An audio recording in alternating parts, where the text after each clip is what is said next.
El Perú es un mosaico en términos de clima y geografía. Posee 84 de las 103 zonas de vida teóricamente existentes en el mundo, que lo convierte en el país ecológicamente más diverso del planeta y de una gran variedad de especies y comunidades de flora y fauna silvestres. A lo largo de los Andes, la espina dorsal del país, está la sierra, con fértiles valles y una ingeniosa andenería construida hace varias centurias que todavía se usan.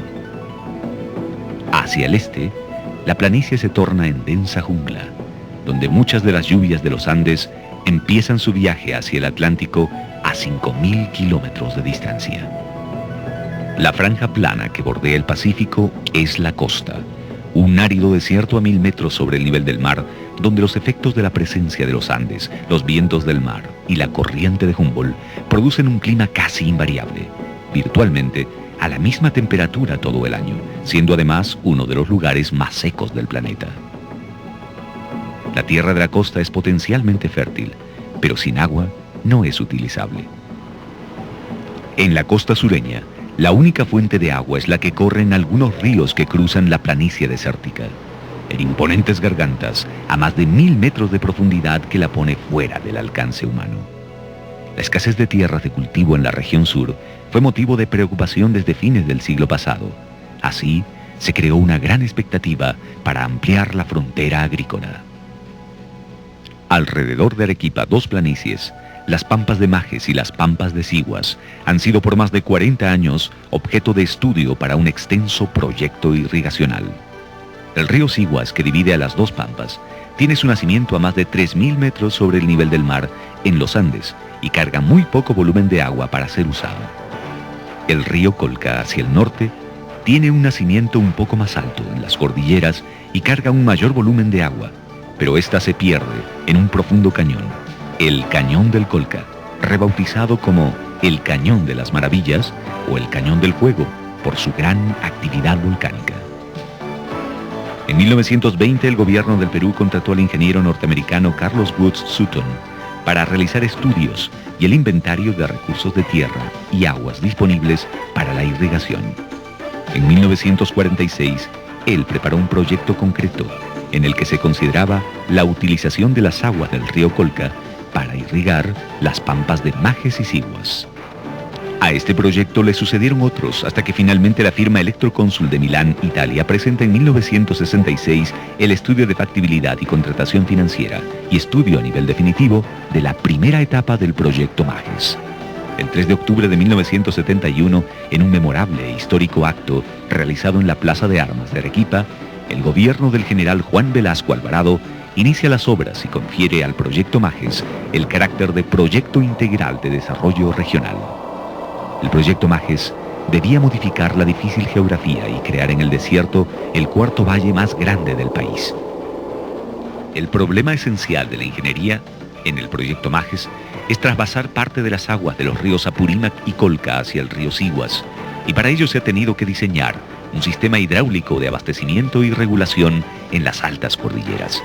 El primer aspecto, el represamiento, está formado por dos presas, la represa de Condoroma, concluida totalmente, y la represa de Angostura, a ser construida en la segunda etapa del proyecto. Condoroma es una gigantesca pirámide de arcilla, grava y enrocado con un volumen de 5.500.000 metros cúbicos, asentada en la cuenca del río Colca. El ancho de base de la presa es de 450 metros, su altura es de 100 metros y está ubicada a 4.158 metros sobre el nivel del mar, que la convierte en una de las presas más altas del mundo. Su capacidad de embalse es de 285 millones de metros cúbicos y cuando está totalmente llena, forma un espejo de agua de 14 kilómetros cuadrados. Cuando la presa alcanza su máximo volumen de embalse, descarga a través del aliviadero o vertedero de Demasías, que es una estructura de concreto armado de 75 metros de ancho y más de 300 metros de largo, con una capacidad de descarga de 1.300 metros cúbicos por segundo.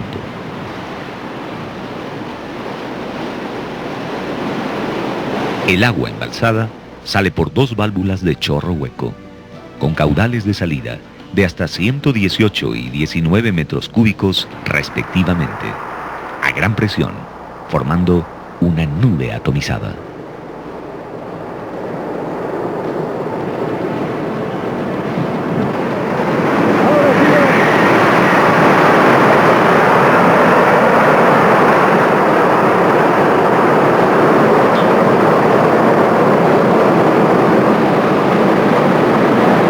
La segunda etapa prevé la construcción de la represa de Angostura sobre el río Apurímac, con una capacidad de embalse de 1.000 millones de metros cúbicos, y es también una presa de grava con núcleo de arcilla de similares características a la de la presa de Condoroma. Las aguas descargadas por la presa de Condoroma bajan a lo largo del río Colca y después de un recorrido de 70 kilómetros alcanzan a la presa de Tuti, que constituye la primera obra de aducción que capta y trasvasa el agua desde el río Colca al valle del río Siguas. La presa de Tuti, sobre el río Colca, eleva el nivel del agua y permite su captación a través de una bocatoma, localizada a la margen izquierda. Esta presa, a 3.860 metros sobre el nivel del mar, es un barraje de 3.600 metros cúbicos de concreto armado, con 2 compuertas de regulación automáticas y una con accionamiento eléctrico y manual.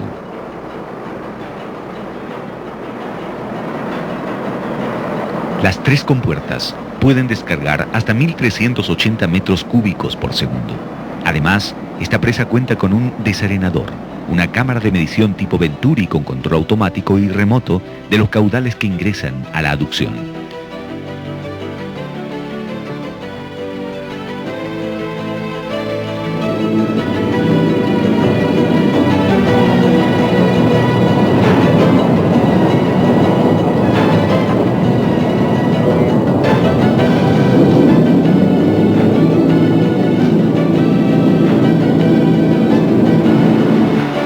A la bocatoma le sigue una secuencia de túneles y canales que perforan los Andes, cruzan pueblos y quebradas con un lento discurrir del agua a pelo libre, en un recorrido de 101 kilómetros con 88 kilómetros de túneles y 13 kilómetros de canales que transportan caudales de 34 metros cúbicos por segundo.